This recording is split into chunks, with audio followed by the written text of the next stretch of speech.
백제의자왕은 즉위하자마자 신라의 40여 성을 함락시키고 낙동강의 교두보인 대야성을 공격했다. 김춘추가 나당연합을 꿈꾼 것은 바로 6년 전 대야성에서 벌어진 비극적인 사건으로부터 시작된다. 대야성 성주는 김춘추의 사위 품석이었다.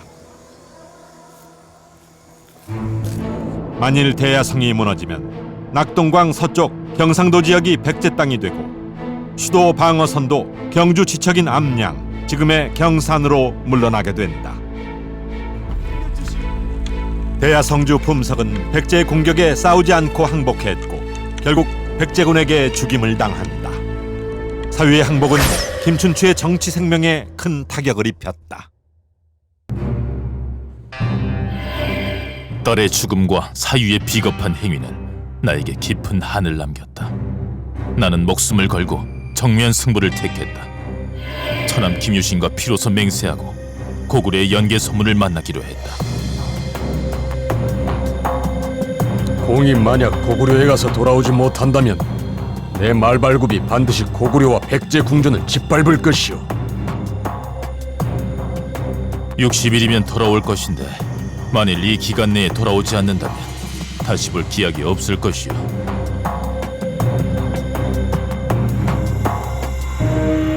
당시 고구려는 연계 소문이 대당 유화 정책에 불만을 품고 정변을 일으켜 왕과 대신들을 죽이고 권력을 장악하고 있던 살벌한 시기였다.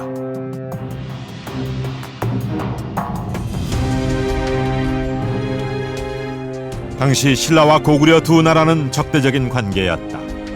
대가 없이 백제를 칠 군사를 빌려달라는 김춘추와 신라가 빼앗아간 중령 이북 땅을 돌려주면 군사를 빌려주겠다는 연계 소문.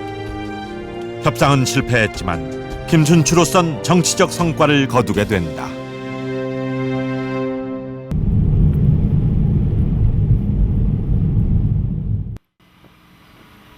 정지원이 있는 고야산은 1200년의 역사를 자랑하는 산 위의 불교 도시다. 약 117개의 사원이 모여있는 일본 3대 영지 중 한 곳이다. 그중 이곳 정지원에는 귀중한 고대 유물들이 보관돼 있다.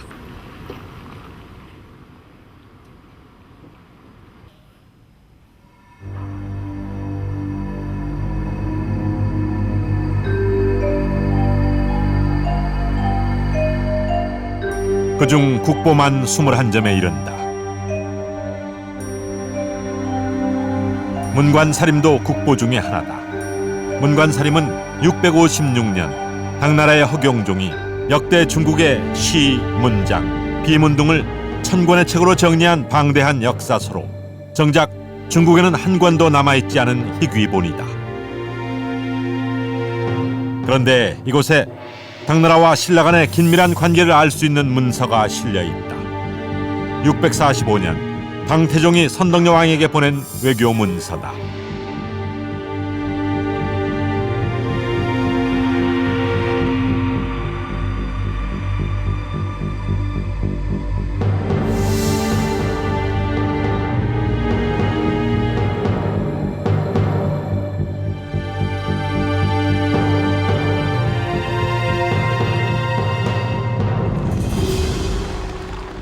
결국 신라는 3만의 군대를 파병한다.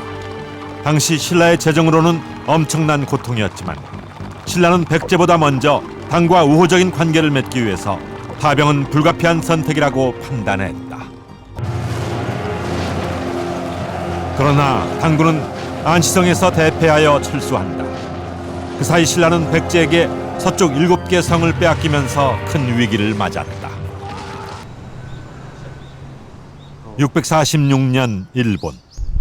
갑자기 김춘추가 일본에 등장한다.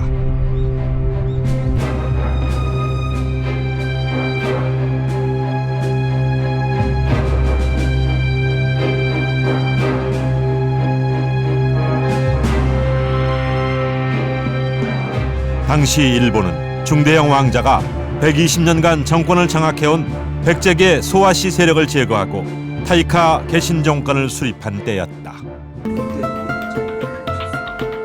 백제와 일본 사이의 틈이 벌어지자 재빨리 그 공백을 김춘추가 포착해냈다.